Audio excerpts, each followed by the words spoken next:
कल्पना होती. आपण सर्वजण या ठिकाणी आलात. मी सर्वांचं ड्रीम फ्युचर परिवारातर्फे सर्वप्रथम स्वागत करतो. आणि पुढचा जो काही प्रोग्राम आहे, प्रत्येकाच्या मनामध्ये अनेक कल्पना आहेत की आपण या ठिकाणी कशाला आलो आहे. एक शॉर्टमध्ये सांगतो आणि मग पुढे जाऊया की कार्यक्रमाची आजची रूपरेषा कशी आहे ही तुम्हाला माहिती असावी.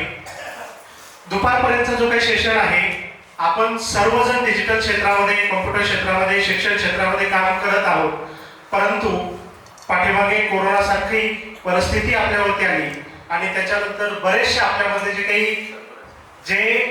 ज्याला आपण मोठे व्यक्तिमत्व म्हणतो किंवा मोठे सेंटर म्हणतो, हे सुद्धा आपल्यातून निघून गेले. आणि त्याच्यानंतरचा जो काही काळ आहे हा सर्वांवरती कसा आला आपण सगळेजण जाणत आहात. त्याच्यावरतीच आपला पूर्ण प्रोग्राम असणार आहे की आपण किती अडचणींना सामना करतोय आणि हा सामना दूर करण्यासाठी आपल्याला काय करावं लागणार आहे, हा सगळा आजच्या प्रोग्रामचा उद्देश आहे. पहिली गोष्ट, आपण एज्युकेशन क्षेत्रामध्ये जे काही काम करत आहोत, हे काम करत असताना आपल्याला कोणत्या लेवलला जायचं आहे ही प्रत्येकाची इच्छा आहे. पण ते जात असताना आपल्यासमोर येणाऱ्या अडचणी ह्या एक नाही हजारो आहेत आणि ह्या अडचणीवरती आपल्याला मात कशी करायची हेही आपल्याला पाहायचं आहे.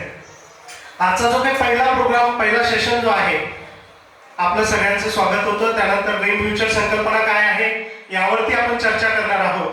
त्यानंतर दुपारी जेवण झाल्याच्या नंतर सचिन देवरे सर जे आवर्जून या ठिकाणी या कार्यक्रमाला उपस्थित राहिले, त्यांचं व्याख्यान होणार आहे की जीवन कळले हो, जीवन यांनाच कळले हो ह्या विषयावरती. आणि त्यानंतर आवड प्रोग्राम आपण जो ठेवलेला आहे, आता हा ठेवण्याचा उद्देश काय होता तेही अगोदर स्पष्ट करतो की आपण कुणी 10 वर्ष झालं, कुणी 15 वर्ष झालं, कुणी 20 वर्ष झालं ह्या क्षेत्रामध्ये काम करताय, परंतु आपलं ना प्रमोशन होतं ना आपली कुठे अचिव्हमेंट होते. हे कुठेतरी आपल्याला एक अचिव्हमेंट भेटली पाहिजे, ह्या उद्देशाने आपण तो अवॉर्ड प्रोग्राम ठेवलेला आहे. आणि आपण ज्या क्षेत्रामध्ये काम करतो, CCC कॉम्प्युटर सेंटरचे मॅक्झिमम त्या ठिकाणी सेंटर चालक आहेत, त्याच्यामधल्या अडचणी ह्याही आपल्याला दूर करायच्या, ते आपण दुपारच्या सेशनमध्ये करणार आहे. ओके, सर्वप्रथम माझा छोटासा परिचय देतो की मी ह्या क्षेत्रामध्ये कसं आलो आणि मी काय काम करतोय. तर ड्रीम फ्युचर फाउंडेशन ही जी काही संस्था आहे ही 2022ची आहे. पण याच्या अगोदर मी जे कंपनी सुरू केलेली dream future skill development institute जी 2016ची आहे, मी 2 कंपन्यांचा डायरेक्टर आहे. आणि याच्याही अगोदर सांगतो, माझं शिक्षण हे मी CA आहे, चार्टर्ड अकाउंटंट. CA करत असताना अनेक अडचणी, आपल्यासारख्या ग्रामीण भागातून गेलेला विद्यार्थी पुढे अनेक संकटांवरती ज्यावेळेस मात करतो आणि पुढे जातो. कारण माझी अचिव्हमेंट अशी आहे की CPT एंट्रन्स एक्झाम द्यायला लोकांना 2-2, 3-3 वर्ष लागले. मी CPT पासून तर फायनल पर्यंत फर्स्ट अटेम्प्ट मध्ये सगळ्या क्लिअर केलेला.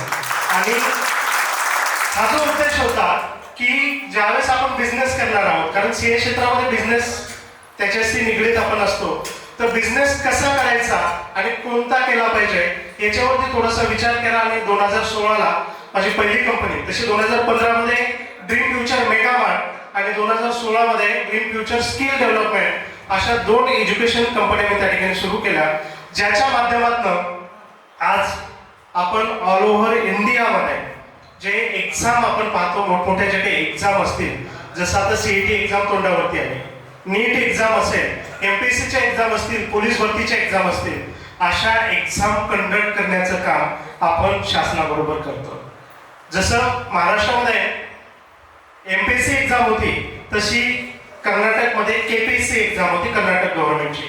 मागच्या साधारणतः 4-4.5 महिने झाले असतील, 18 लाख विद्यार्थ्यांची एक्झाम आपण पूर्णपणे सक्सेसफुल पूर्ण केली. ही आतापर्यंतची माझी अचिव्हमेंट आहे. आता आपण या ठिकाणी जे कॉम्प्युटर क्षेत्रामध्ये जे काही अडचणी पाहिल्या की आपल्याला कोणत्या अडचणी आल्या थोडासा विचार करूया. प्रत्येकावरती आपण दाखवण्याचं काम एक करतोय, परंतु आतून मात्र पोखरलेलं आहे.